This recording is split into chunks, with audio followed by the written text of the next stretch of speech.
Hello ನಮಸ್ಕಾರ. ನಾನಿವತ್ತು tomato gravy ಮಾಡೋದು ಹೆಂಗೆ ಅಂತ ತೋರಿಸ್ತೀನಿ. ಇದು ತುಂಬ ಚೆನ್ನಾಗಿರುತ್ತೆ, ತುಂಬ ಟೇಸ್ಟಿಯಾಗಿರುತ್ತೆ. ಬನ್ನಿ ನಾನು ಹೇಗೆ ಮಾಡಿದೆ ಅಂತ ನಿಮಗೆ ತೋರಿಸ್ತೀನಿ.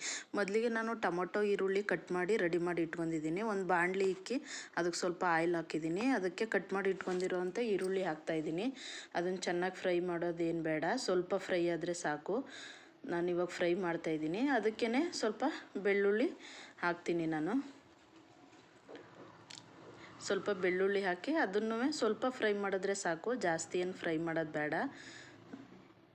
ಒಂದು 5 ನಿಮಿಷನೂ ಬೇಡ, ಒಂದು 2-3 ಸೆಕೆಂಡ್ ಫ್ರೈ ಮಾಡಿದ್ರೆ ಸಾಕು. ಅದಕ್ಕೆ ನಾನೀಗ ಹಚ್ಚಿಟ್ಕೊಂಡಿರೋಂಥ ಟೊಮೊಟೊ ಹಾಕ್ತೀನಿ. ಟೊಮೊಟೊನ ಸ್ವಲ್ಪ ದಪ್ಪದಾಗೆ ಕಟ್ ಮಾಡಿ ಇಟ್ಕೊಂಡಿದ್ದೀನಿ. ಯಾಕೆ ಅಂದರೆ ನಾನು ಸ್ವಲ್ಪ ಚಿಕ್ಕದಾಗಿ ರುಬ್ತೀನಿ ಅದನ್ನು. ಹಾಗಾಗಿ ನೋಡಿ ಇವಾಗ ಫ್ರೈ ಮಾಡ್ತಾಯಿದ್ದೀನಿ. ಸ್ವಲ್ಪ ಫ್ರೈ ಮಾಡಿದ್ರೆ ಸಾಕು. ಟೊಮೊಟೊ ಎಲ್ಲ ಸ್ವಲ್ಪ ಸಾಫ್ಟ್ ಆಗೋ ತನಕ ಫ್ರೈ ಮಾಡಬೇಕು. ತುಂಬ ಚೆನ್ನಾಗೇನು ಫ್ರೈ ಮಾಡೋದೇನು ಬೇಡ, ಸ್ವಲ್ಪ ಮೀಡಿಯಮ್ಮಾಗಿ ಫ್ರೈ ಮಾಡಿದ್ರೆ ಸಾಕು. ಇದಕ್ಕೇ ನಾನು ಕೊತ್ತಂಬರಿ ಸೊಪ್ಪು ಸ್ವಲ್ಪ ಹಾಕ್ತಾಯಿದ್ದೀನಿ. ಕೊತ್ತಂಬರಿ ಸೊಪ್ಪನ್ನು ಅದ್ರ ಜೊತೆ ಮಿಕ್ಸ್ ಮಾಡ್ತಾಯಿದ್ದೀನಿ. ಮತ್ತು ಇದು ಸ್ವಲ್ಪ ಸಾಫ್ಟ್ ಆಗಲಿ ಅಂತ ಸ್ವಲ್ಪ ಉಪ್ಪು ಹಾಕ್ತಾಯಿದ್ದೀನಿ. ಉಪ್ಪು ಹಾಕಿ ಒಂದು ಮಿಕ್ಸ್ ಕೊಡ್ತೀನಿ. ಇವಾಗ ಸ್ವಲ್ಪ ಫ್ರೈ ಆಗಿದೆ. ಅದಕ್ಕೇ ಸ್ವಲ್ಪ ಜೀರಿಗೆ ಹಾಕ್ತಾಯಿದ್ದೀನಿ. ಜೀರಿಗೆ ಹಾಕಿ ಒಂದು 4 ಗೋಡಂಬಿ ಹಾಕ್ತಾಯಿದ್ದೀನಿ. ಗೋಡಂಬಿ ಹಾಕಿ ಸ್ವಲ್ಪ ಮಿಕ್ಸ್ ಮಾಡ್ತಾಯಿದ್ದೀನಿ. ಅದೇನು ತುಂಬ ಫ್ರೈ ಆಗೋದೇನು ಬೇಡ, ಸ್ವಲ್ಪ ಮಿಕ್ಸ್ ಕೊಟ್ಟರೆ ಸಾಕು. ಮಿಕ್ಸ್ ಮಾಡ್ತಾ ಇದ್ದೀನಿ.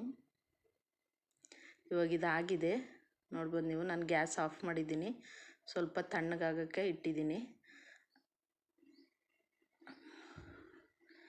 ಸ್ವಲ್ಪ ಆರಬೇಕು. ಅದಕ್ಕೇ ಇವಾಗ ನಾವು ಸ್ವಲ್ಪ ಧನಿಯಾ ಪೌಡ್ರು, ಒಂದೇ ಒಂದು ಸ್ಪೂನ್ ಧನಿಯಾ ಪೌಡ್ರ್ ಹಾಕ್ತಾಯಿದ್ದೀನಿ.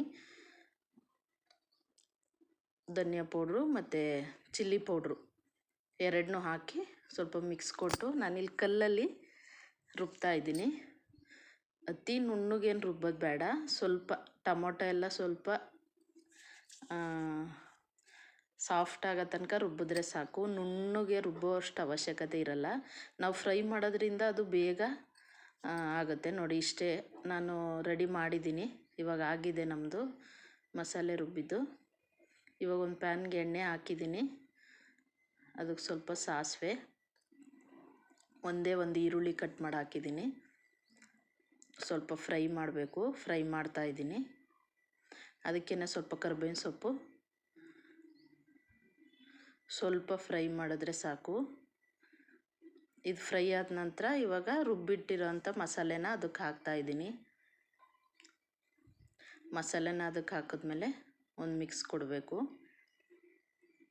ನಮ್ಗೆ ಎಷ್ಟು ಬೇಕು ಅಷ್ಟು ನೀರು ಹಾಕ್ಕೋಬೇಕು. ನಾನಿಲ್ಲಿ ಸ್ವಲ್ಪ ಗಟ್ಟಿಯಾಗೆ ಮಾಡ್ತಾಯಿದ್ದೀನಿ. ನಾವು ಅನ್ನದ ಜೊತೆಗೆ ರೆಡಿ ಮಾಡ್ತಾಯಿದ್ದೀನಿ ನಾನು. ರೊಟ್ಟಿ ಚಪಾತಿ ಯಾವುದಕ್ಕೆ ಬೇಕಾದರೂ ಮಾಡ್ಬೋದು. ಇದನ್ನು ಒಂದು 5 ನಿಮಿಷ ಕುದಿಯೋಕೆ ಬಿಟ್ಟಿದ್ದೀನಿ. ಇವಾಗ ಆಗಿದೆ. ಇದು ನೋಡ್ತಾ ಇರ್ಬೋದು ನೀವು. ಇದು ರೆಡಿ ಆಗಿದೆ, ಚೆನ್ನಾಗಿ ಕುದ್ದಿದೆ ಕೂಡ ಇದು. ಇವಾಗ ನಮ್ಮದು ಟೊಮೊಟೊ ಕರ್ರಿ ರೆಡಿಯಾಗಿದೆ.